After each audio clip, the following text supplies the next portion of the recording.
Hey there, Justin from Blaze. In this video, we're going to dive deeper into collaboration with comments inside of Blaze. I have a blog post that I've previously authored opened here, and I've already sent it out to Brandon, my business partner, for review. To share a document for review inside of Blaze Documents, you simply need to click Share for Review at the top of the page. Click Share and then simply add the email address of the person that you want to share the document with. Here, you can already see that Brandon's been invited. He previously received an email from Blaze with a link to jump straight into the document.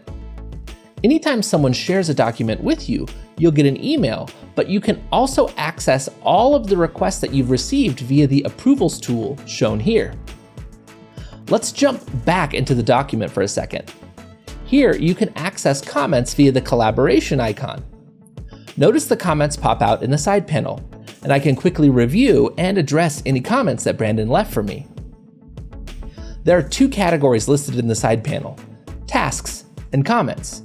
By clicking the comment or task, you'll see the document automatically scroll to the area of interest and highlight the context. Here, I see that Brandon is giving me the task of validating the details of the partnership with KOA Coffee. I've already double-checked those details, so I can go ahead and mark that task as complete. He'll get a notification from Blaze letting him know that I've completed the task. Next, let's jump down to the comments section. This is where discussion, suggestions, and other related interactions can take place about the content of the document. Starting at the top, Brandon is recommending I change the title.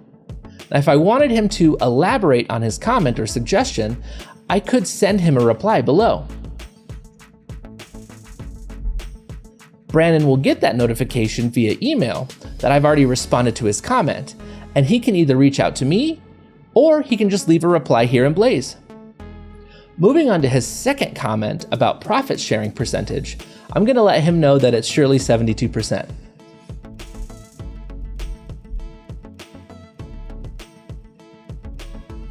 His last comment looks like it's about the photo choice, so I can address that real quick by clicking the Replace Image button on the image. Going to the Upload category, and I see what he's talking about with the new photos being uploaded from Maddie. I'll go ahead and choose the bean roasting photo here. All right, everything looks great. And now that everything has been addressed, this is ready to be published. That's all there is to using the collaboration feature inside of Blaze. Make sure that you like this video and subscribe to our YouTube channel so you don't miss out on all the ways that Blaze can help you grow your business.